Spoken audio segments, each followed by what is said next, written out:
আজিকালি face wash সকলোৱে ব্যৱহাৰ কৰে, কিন্তু যদি আপুনি সঠিক ধৰণে শুদ্ধ ধৰণে ব্যৱহাৰ নকৰে তেতিয়াহ'লে ফেচ ৱাশ ব্যৱহাৰ কৰাৰ কোনো লাভ নাথাকিব। আপোনাৰ ক্ষেত্ৰত এনেকুৱা হয়নে যে ফেচ ৱাশ ব্যৱহাৰ কৰাৰ পিছতো আপোনালোকৰ ছালখন ইম্প্ৰুভ হোৱা নাই, মানে ছালখনত কোনো ধৰণৰ সাল সলনি ঘটা নাই? আমাৰ বহুতেই নিয়মিতভাৱে ফেচ ৱাশ ব্যৱহাৰ কৰোঁ, কিন্তু প্ৰশ্নটো হ'ল ছালখন আচলতে ইম্প্ৰুভ হৈছে নে নাই? যদি ফেচ ৱাশ ব্যৱহাৰ কৰাৰ পিছতো আপোনালোকৰ ছালখনৰ কোনো ইম্প্ৰুভমেণ্ট হোৱা নাই, তেন্তে সমস্যা ফেচ ৱাশ নহয়, সমস্যা হ'ল আপোনালোকে ফেচ ৱাশ কেনেকৈ ব্যৱহাৰ কৰিছে। আজিৰ ভিডিঅ'ত এনেকুৱা 5টা ভুলৰ বিষয়ে আলোচনা কৰিম যিবোৰ প্ৰায় সকলোৱে অজানিতে কৰি আছে। প্ৰথম ভুলটো হ'ল দিনটোত বহুতবাৰ মুখ ধোৱা। আমাৰ বহুতেই ভাবে যে বহুতবাৰ ফেচ ৱাশ কৰা মানে মুখখন বহুত বেছি ক্লিন হ'ব, মানে চাফা হ'ব। কিন্তু সাইন্টিফিক কথা কি জানেনে? আমাৰ স্কিনত নেচাৰেল অইল থাকে যাক সিবম বুলি কোৱা হয়, আৰু যেতিয়া আপুনি আপোনাৰ ছালখনক বহুতবাৰ সম্পূৰ্ণৰূপে চাফা কৰে তেতিয়া ছালখনে নিজেই আৰু বেছি অইল উৎপাদন কৰিবলৈ আৰম্ভ কৰে। ফলত অইলি স্কিন আৰু বেছি অইলি হয় আৰু ড্ৰাই স্কিন আৰু বেছি ড্ৰাই হয়, মানে শুকান হৈ পৰে। সেইবাবে ইয়াৰ সঠিক নিয়মটো কি? দিনটোত আপুনি দুবাৰকে ফেচ ৱাশ কৰিব লাগে, এবাৰ ৰাতিপুৱা আৰু এবাৰ ৰাতি শোৱাৰ আগত। দ্বিতীয় ভুলটো হ'ল আপোনাৰ নিজৰ ছালৰ টাইপ নুবুজি ফেচ ৱাশ বাছনি কৰা। এই যিটো ভুল এইটো বহুতেই বেছি কমন। প্ৰায়ভাগ লোকে নাজানে যে তেখেতসকলে কেনেকুৱা নতুবা কি ফেচ ৱাশ ইউজ কৰিব।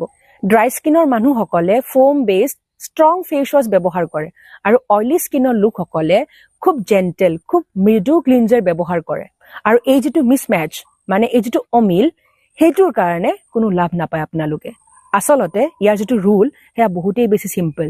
যদি ড্ৰাই স্কিন তেতিয়াহ'লে বহুতেই বেছি মাইল্ড আৰু হাইড্ৰেটিং ফেচ ৱাশ ব্যৱহাৰ কৰক, যিটোৱে ছালখনৰ যিটো অইল আছে তাক সম্পূৰ্ণৰূপে নাইকিয়া নকৰে। তেনেকুৱা ধৰণৰ ফেচ ৱাশ ব্যৱহাৰ কৰিব লাগে।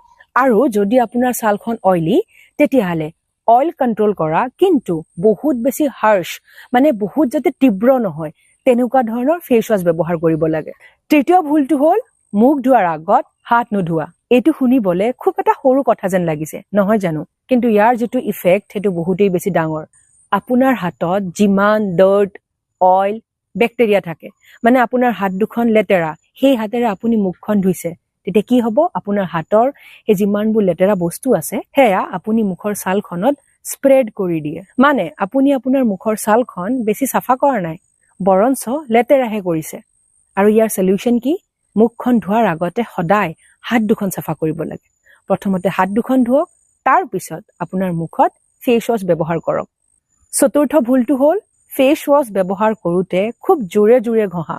বহুতেই ভাবে যদি এনেকে বহুত জোৰেৰে ঘঁহো তেতিয়াহ'লে ছালখন বহুত বেছি চাফা হৈ পৰিব। এয়া বহুতৰে ক্ষেত্ৰত হয়, মানে ইমান বেছিকে প্ৰেছাৰ এপ্লাই কৰে এনেকুৱা লাগে যেন ফেচ ৱাশ নহয় স্ক্ৰাবিং কৰি আছে।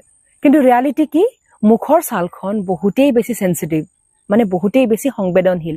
যেতিয়া আপুনি ফেচ ৱাশ বহুত জোৰেৰে ঘঁহে তেতিয়া ছালৰ ওপৰত মাইক্ৰস্কপিক ডেমেজ হয়, মানে ইমানেই সূক্ষ্ম নাইবা সৰু ক্ষতি হয় যিটো খালী চকুৰে দেখা পোৱা নাযায়, যাৰ ফলত ইৰিটেশ্যন, ৰেডনেছ, পিম্পল, মানে ছালখন ৰঙা পৰিব পাৰে, খজুৱতি হ'ব পাৰে, হালমইনা ওলাব পাৰে। আৰু এইবোৰ সমস্যা যাতে নহয় সেইবাবে ছালখনক চাফা কৰক, কিন্তু খুব লাহে লাহে জেণ্টেলভাৱে কৰক। একদম শেষৰ ভুলটো হ'ল মুখখন ধোৱাৰ পিছত, মানে ফেচ ৱাশ ব্যৱহাৰ কৰাৰ পিছত ছালখনত একো নলগোৱা। বহুতেই ভাবে যে মুখখন চাফা কৰিলোঁ, ফেচ ৱাশ ব্যৱহাৰ কৰিছোঁ, চ' এতিয়া মুখখনত মই একোৱে লগাব নালাগে। ক'বলৈ গ'লে এইটো আটাইতকৈ আণ্ডাৰৰেটেড ভুল। ফেচ ৱাশ কৰাৰ পিছত ছালখন শুকান হৈ পৰে, ডিহাইড্ৰেটেড অৱস্থাত থাকে। মুখৰ ছালখন চাফা কৰাৰ পিছত যদি আপুনি মইশ্চাৰাইজাৰ নতুবা ক্ৰীম নলগায় তেতিয়াহ'লে স্কিন বেৰিয়াৰ, মানে ছালৰ সুৰক্ষা কৱচৰ ক্ষতিসাধন হয়। সেইবাবে বেচিক ৰুলটো কি? ফেচ ৱাশ কৰাৰ পিছত ছালখনত মইশ্চাৰাইজাৰ লগোৱাটো বাধ্যতামূলক।